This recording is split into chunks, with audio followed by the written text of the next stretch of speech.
My name is Tina. I'm coming at you from my webcam in my pajamas because this is my real life. When I was diagnosed with Vasa Previa, I looked everywhere for audio or video birth stories that I could listen to because I felt alone. I wanted to know what other women went through, what they felt. And the written accounts that I could find just didn't do it for me. If your family experienced Vasa Previa during a pregnancy, please record a video of your story. The description box of this video will have details about how you can submit and contribute your video birth story about Vasa Previa to this channel. We know what it feels like to feel alone because of this. We know the fear and the heartbreak that comes along with such a serious diagnosis. I'll also put some educational and support resources in the description box if you're interested. My story starts in March 2020. I was diagnosed with Vasa Previa during my 20-week anatomy scan, which is pretty typical. Later, it was confirmed by the perinatology just a few weeks or a few days after. I remember trying to be really lighthearted during my appointment with my regular OB at that 20-week appointment and my husband. He told me really the usual things. Diagnosis is good because undiagnosed Vasa Previa is almost always fatal for babies. So being diagnosed is a terrifying honor and privilege, I suppose, that I would need to start seeing a specialist instead of him, which was fine. That I would have to just live at the hospital for about 6 weeks, and that my baby would arrive at least a month early, and that I could probably expect my baby to be in the hospital the first couple days or weeks of her life as well. That is a hard pill to swallow for a first pregnancy. Well, I guess it would have been for any pregnancy. I kept it together pretty good during the appointment because I was kind of in shock and just deflecting with humor, but when I got in the car afterwards, I was terrified. I basically instantly cried and called in sick to work, which calling in sick to work, I had to talk to my coworker who was pregnant also and had the same due date as me. And all I could think about was, your baby's fine and mine is not. Which, if you're my coworker and by chance you're watching this, I'm so glad if that situation had to happen, it was you, because you're amazing and kind. And I mean, it was tough, but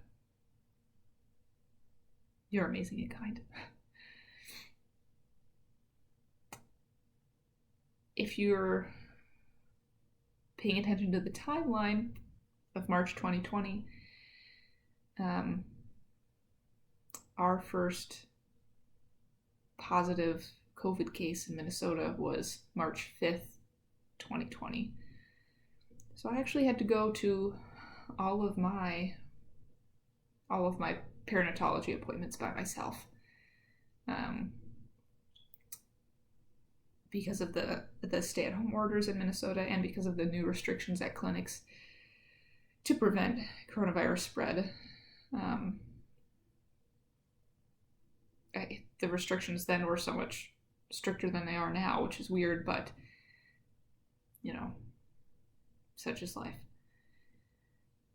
So that was tough. Actually, weeks 20 through 30 were just kind of tough and scary. Every little cramp or pain, which is totally normal to have those things during pregnancy, just sparked so much fear. Like, is it over? Did something bad happen?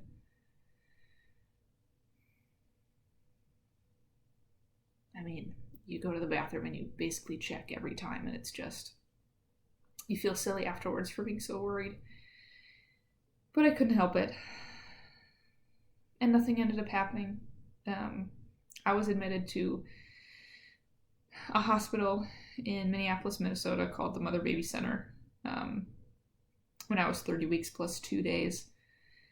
And everything up to that point was totally uneventful. The reason I was going to this hospital was because it's attached to a children's hospital that has a NICU. And I obviously needed to be near a NICU. But while I was at the hospital, I did nothing. I brought lots of entertainment with me. I watched a little bit of Netflix, played a little bit of Nintendo Switch. My husband visited me every other day, and sometimes he even brought my dog. That was nice. I couldn't have other human visitors, but I could have my dog.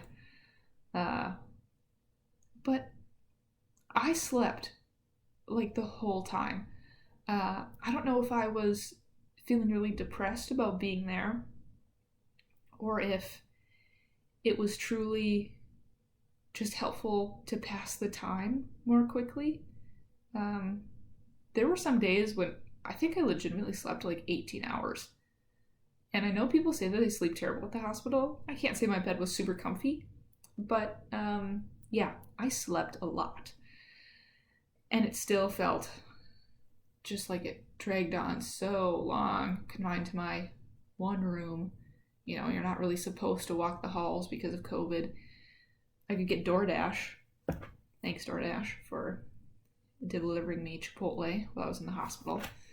The food gets so boring. But really, it wasn't that bad. The bad part was I was starting to feel really afraid about my cesarean delivery. The only surgery I had was a tonsillectomy as an adult. And I still can't quite pinpoint what about it made me so afraid. It was maybe a little bit of the anesthesia, maybe the fact that I'm squeamish and picturing myself being cut open is absolutely disgusting to me and terrifying. But what was nice about staying at the hospital was I could meet all the doctors ahead of time. I met the OB who was going to perform my delivery. I met the anesthesiologist who was giving me my spinal block. I met, basically every nurse who worked at the hospital. So while I never really got over that fear, I was really happy to be able to look my physician in the eye and be like, yo, I'm really scared. And there's like all these things that I might be scared of, but I don't really know why I'm scared. And for her to just say, I do this all the time. We see complicated births all the time. And I know I can deliver your baby safely. I mean, I didn't 100% feel great after that, but I felt better. Especially better knowing that the doctor knew I was afraid. I don't know. I felt like they would maybe care about me more. But I decided on a 36-week delivery the perinatologist at the hospital actually gave me a choice between 34 and 37 weeks.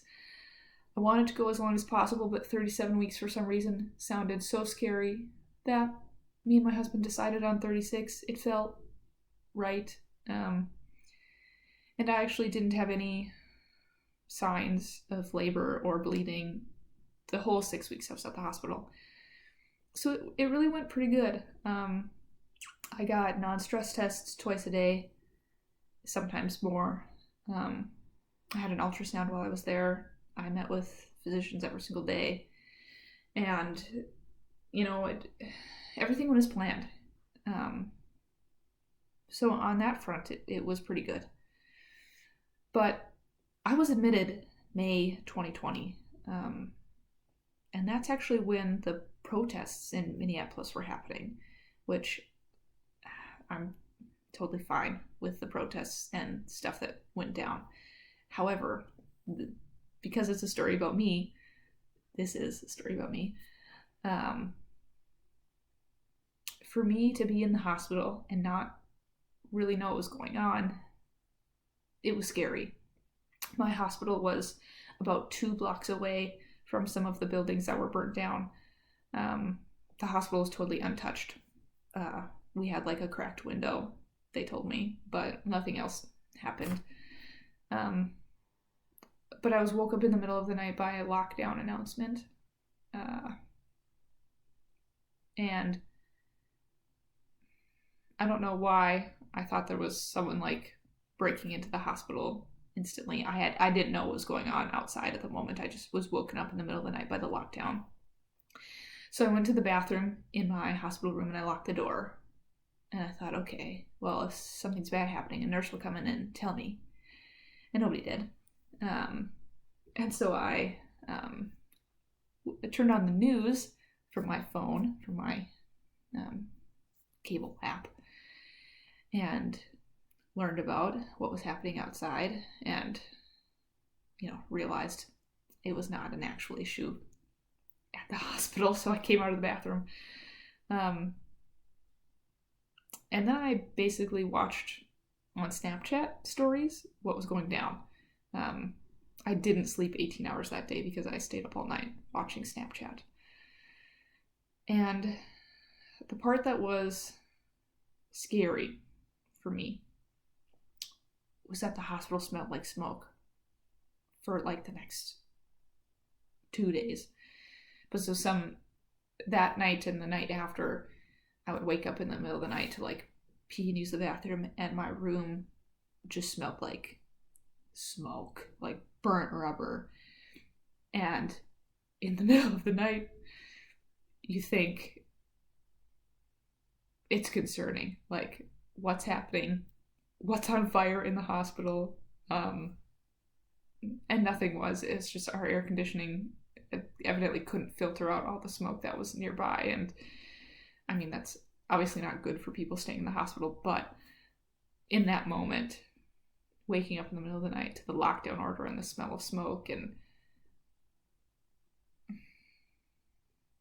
it was just scary to be trapped there and not know what was going on yet, and not having any of the nurses come in and tell me because they all knew what was going on, and I was living in my own world where I wasn't watching the news or talking to anybody about regular life stuff. And I was actually right before my 30th birthday,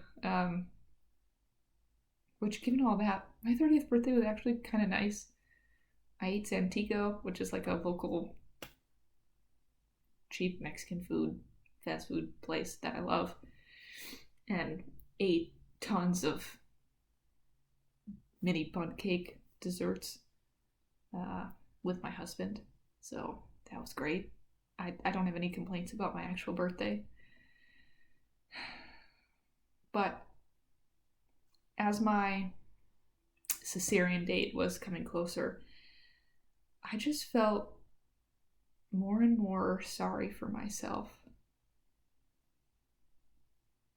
I can't quite decide why, because I didn't feel so much of a loss over like not being able to have a vaginal delivery. I was really afraid about my baby having to spend time in the hospital after she was born. And I was bummed that I couldn't have a baby shower or spend time with any of my friends, which I did have a virtual baby shower and everybody was super generous. I'm sure they felt bad for me too, but that's neither here nor there. I mean, you have the baby shower to celebrate. It was really during that few weeks leading up to my cesarean that I was really trying to find anything to listen to that was reassuring. I listened to so many podcasts and I couldn't find a single one about someone in my situation. Although I did find many that were helpful in their own right. Many birth stories that I actually really liked listening to. And as I was having a pity party at the hospital, I was really trying to empower myself and think about the reason I was there. I was tired of everybody saying I was high risk because I knew that. They didn't have to tell me. I was literally reminded constantly. And it makes you feel very out of control of the situation. Makes you feel like a very passive participant in your own life to be high risk.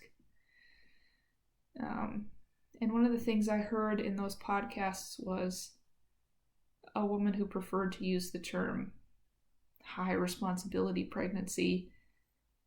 I really identified with that. I wasn't at the hospital because I was high risk. I was there because I was responsible. I mean, I was high risk regardless, but I could have chosen to do anything I wanted. I didn't have to go to the hospital. I didn't have to have a cesarean. I didn't have to follow any of the medical advice I was given. Nobody has to, really.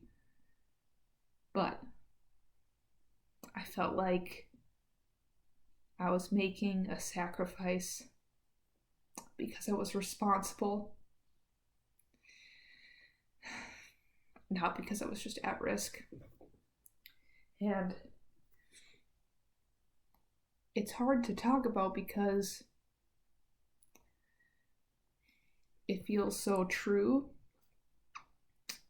but at the same time, it brings up feeling like, why do I have to be responsible? Why is it my responsibility to do this? But it was. And I mean, I did it. I'm here. Spoiler alert, my baby's fine. But that was really a challenging time. And those feelings didn't really go away as the cesarean drew closer. And my actual C-section went pretty routine. Getting my IV totally sucked. The first one got messed up. It hurt really bad. But in hindsight, it's not a huge deal. My actual cesarean felt super weird. And my spinal block really hurt. But again, that was not a huge deal.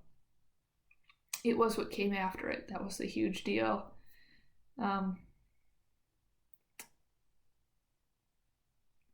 It makes me feel guilty to admit, but the day my daughter was born was the worst day of my life.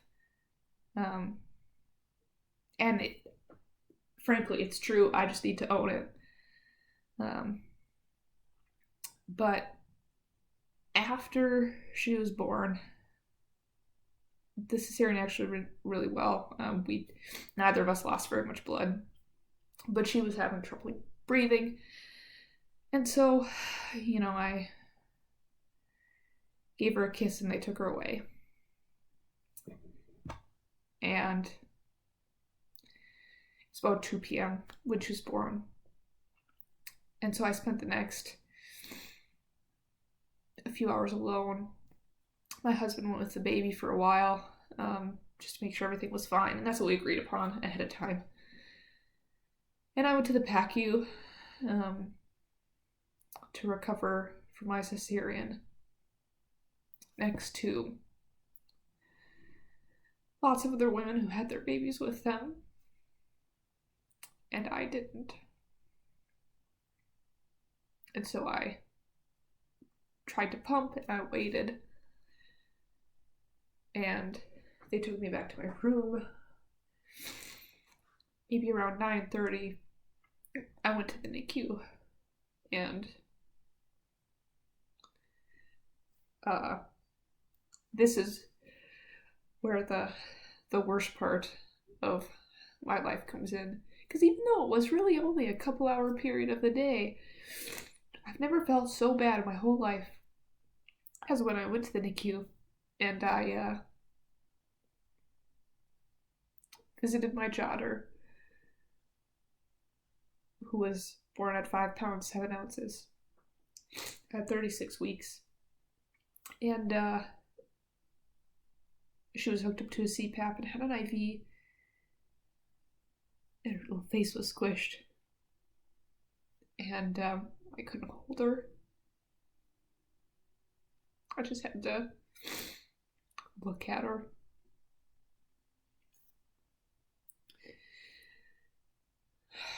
I don't think anybody could prepare you for what that feels like.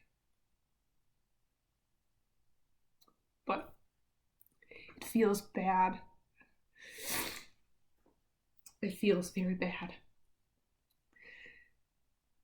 And I obviously left her there and went back to my room to do my own recovering from surgery, which wasn't fun. It was quite painful, but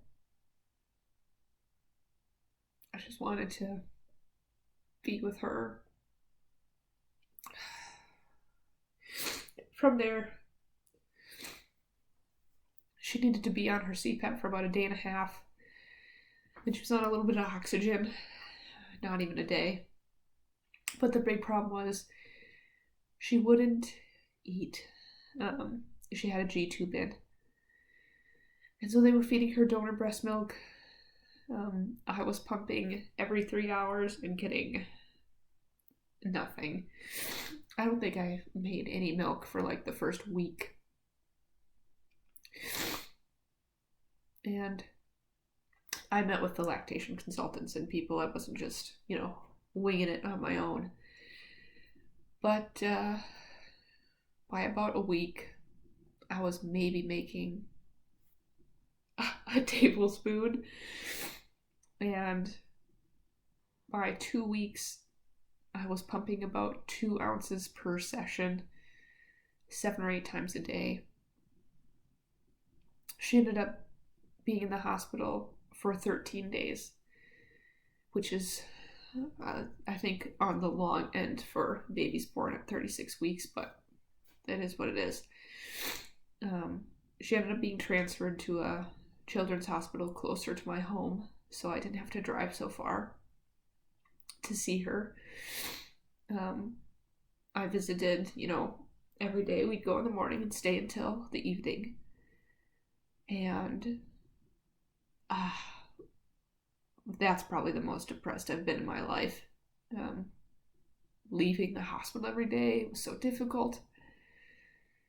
My incision hurt and itched so bad, it was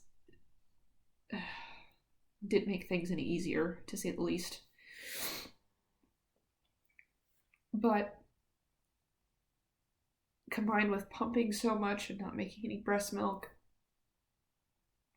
because, like I said, at like 1 week I was maybe getting 15 mils a session, I was pumping for 20 minutes at a time.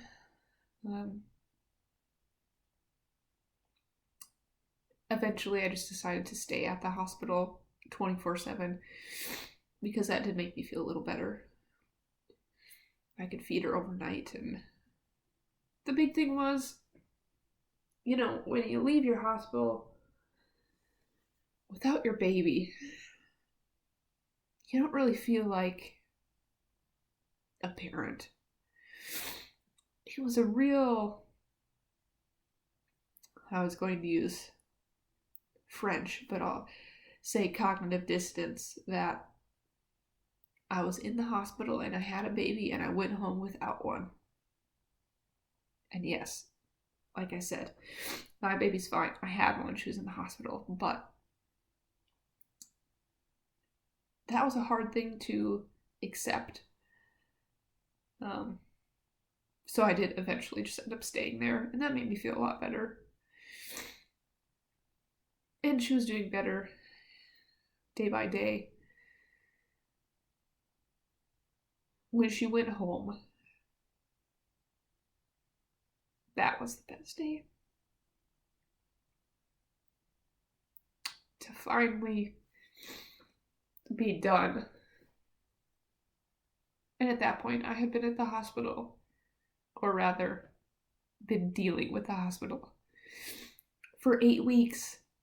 That's a long time to deal with the hospital.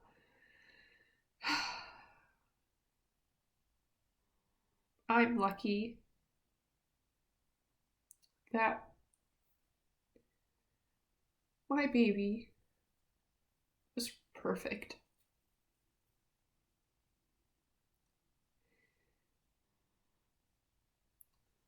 I feel like she didn't deserve to start her life that way. And that's what's still hard. She didn't do anything wrong. I guess I really didn't either. But she didn't deserve to spend the first moments of her life probably in pain and uncomfortable. She was attached to a lot of tubes and wires and was constantly tangled in them. But she is perfectly healthy and happy. I wish it would have been different, but it wasn't. And talking about these things to myself, which is what I'm doing now, is what really brings back those feelings. It's actually a lot easier to talk to other people about what happened to me. Because, actually, I don't know why I said because. I don't know. It's still the most difficult to talk to myself about what happened. Even though I know the whole story, it doesn't get any easier to think about it. But you can't change the past. But you can help other people change their future. One story on the internet is not life-changing. However, I know there are thousands of families out there just like mine, and thousands more women who will be looking at the internet to find comfort in the lonely path that they were given, that they didn't ask for, that they didn't deserve. So again, please record your video story and send it to me so I can put it on this channel. I hope you will. And I hope this video finds someone who has Vasa Previa and is lonely like I was.